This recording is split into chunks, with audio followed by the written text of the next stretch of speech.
Et salut tout le monde, j'espère que vous allez bien. Une petite vidéo bricolage. Alors j'ai eu deux trois pannes entre guillemets. Alors vous allez voir ça un petit peu dans la vidéo. La première, ça concerne le chauffage de route qui me fuit un petit peu de liquide de refroidissement. J'avais trouvé bizarre puisque j'avais jamais vraiment vérifié les niveaux jusqu'à il y a quelques semaines. Et je m'étais dit tiens c'est bizarre, le liquide de refroidissement il n'y en a pas beaucoup. Encore qu'un moteur bouffe un peu d'huile, ça se comprend, mais du liquide de refroidissement c'est pas normal. Et effectivement, j'ai trouvé à l'origine de la fuite, c'est le chauffage de roue. Je vous montre tout ça après. J'ai aussi bricolé un petit peu une soute qui prend pas l'eau, mais l'humidité. Donc je pense qu'il y a quand même un petit peu d'eau qui rentre à l'intérieur. Donc vous allez voir ça. Et enfin, eh bien j'ai bricolé un petit peu la chasse d'eau qui fuyait, ainsi que un joint de douche. Donc c'est parti. Donc en fait, quand on roule, eh bien il y a un chauffage qui s'appelle un chauffage de route qui ressemble à peu près à ce grand machin. Et donc les chauffages, c'est un chauffage qui fonctionne avec le liquide de refroidissement du moteur. Donc on a deux durites, une d'arrivée, une de ressortie. L'eau chaude arrive à l'intérieur d'un petit radiateur par ici. Et avec la ventilation, on peut avoir de la chaleur quand on roule pour les passagers s'il y en a à l'arrière. Le problème, c'est que je pensais qu'il y avait une fuite. Ce que j'avais trouvé, c'était dégueulasse. Donc là, c'est encore sale. Je vais passer un petit coup de nettoyage. Et je pensais que c'était les durites qui éventuellement étaient mal serrées. Et en fait, c'était encore pire que ça. C'est que c'était le sélecteur chaud-froid. C'est lui qui fuit. Donc j'ai fait une réparation de fortune au Sika. Visiblement, ça a l'air de plus ou moins marcher. Ça a l'air de plus que moins d'ailleurs, puisqu'il n'y a plus de flotte qui s'écoule en dessous. Donc je pense que j'en profite pour regarder en même temps, mais apparemment c'est bon, ça fait une demi-heure et j'ai fait un peu tourner le moteur et apparemment ça va. Donc bien évidemment ça sera quelque chose que je vais réparer. Je changerai ce gros chauffage par un tout neuf. Mais bon là, c'est l'hiver.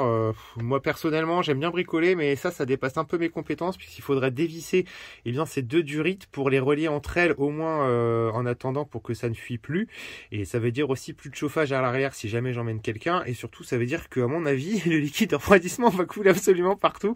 Et c'est au-dessus de mes compétences. Donc quand j'aurai un petit peu plus de finances, je pense que je l'emmènerai pour faire changer ça. Il ne doit pas y en avoir pour très très cher de main d'œuvre en tout cas. Bon, côté douche, pas grand chose de sensationnel. C'est juste que j'avais repéré un joint qui était un petit peu craquelé là-bas. Donc voilà, j'en ai remis avant qu'on ait des surprises. Décidément, finalement, j'aurais quasiment refait tous les joints de cette douche, puisque j'avais refait ceci en priorité, puisqu'il y avait pas mal de porosité. Donc voilà, là on est plutôt bon. Et je bascule juste à côté dans les WC. Alors rassurez-vous, ils sont propres. En fait, on a une chasse d'eau. La chasse d'eau qui s'active avec ce petit bouton là, et même quand la chasse d'eau n'était pas activée, le petit téton là il fuyait un petit peu, il fuyait de l'eau. Alors c'était pas grand chose, mais au bout de quelques heures, il y avait pas loin de la moitié de la cuvette qui était remplie. Et en fait ça fuyait uniquement quand ce bouton sur le tableau de contrôle du robinet était allumé. Donc ça ne faisait pas démarrer la pompe, mais au final ça faisait quand même un petit peu couler un petit filet. Donc c'était vraisemblablement une cochonnerie du calcaire ou du tartre dans l'électrovanne qui contrôle l'arrivée d'eau du WC. Donc cuve vide, j'ai mis pas mal de coups de chasse d'eau. Ça a fait des gros pchits dans tous les sens. Et du coup, ça a chassé quelques petits morceaux de calcaire. Et depuis, je suis plus embêté. Donc j'ai pas besoin de tout démonter, parce que c'est quand même quelque chose d'assez pénible. Donc voilà. Bon, du côté de la soute, vous avez vu, j'ai maquillé un petit peu comme j'ai pu. Alors c'est très très laid pour l'instant, mais je voudrais juste voir en fait si l'eau rentre par là, parce que je ne comprends pas trop en fait. J'avais bien réétanchéifié avec du butyl à l'intérieur de la soute, à l'intérieur de la petite porte. Je pense que c'est par là que ça rentre. Il n'y a pas de dégâts, mais bon, c'est un petit peu humide à chaque fois. Donc si on peut éviter d'être embêté plus tard, c'est toujours bon. Donc je vais attendre qu'il pleuve un peu. Et puis j'irai voir dessous, voir un petit peu comment ça réagit. Et si vraiment l'eau rentre par là, je pense que ce que je ferai, c'est que je condamnerai carrément cette soute-là. C'est-à-dire que je vais la jointer au Sika ou quelque chose comme ça tout autour, très proprement, parce que là c'est un peu dégueulasse. Et comme ça, voilà, je n'ai pas vraiment besoin, puisque de toute façon la soute est correspondante d'un côté à l'autre. De l'autre côté, il n'y a pas de souci. C'est là où je range juste les cales, donc il n'y a pas vraiment de problème. Et dans la suite des travaux, je n'ai pas le temps pour l'instant de le faire en ce moment. Mais vous vous souvenez, j'avais installé un ruban LED, qui est toujours présent d'ailleurs. Mais quand je l'allumais, je l'avais donc branché sur je l'avais branché sur, j'avais fait venir des fils ici sur la prise 12 volts de la télé.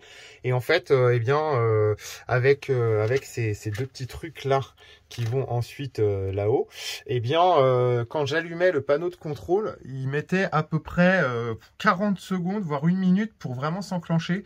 Donc de là, Laurent, le spécialiste AutoStar, et merci à toi Laurent, si tu regardes cette vidéo, m'avait dit que il y avait sans doute quelque chose qui allait pas. Donc ce que je vais faire, c'est que je vais tout simplement, dériver les deux fils là, je vais les faire passer par le petit trou qui est tout en haut là-bas. Ensuite, je vais les faire arriver dans le placard. Donc je vais les refaire sortir par ici, là-haut. Et j'ai déjà passé des câbles pour pouvoir tout simplement les relier directement à la batterie. Donc là, ils sont branchés à rien, bien évidemment. Comme ça, je vais me faire un petit boîtier en fait électrique additionnel dans le placard. Ça pourrait être plutôt pas mal pour plus tard accueillir par exemple un convertisseur ou autre.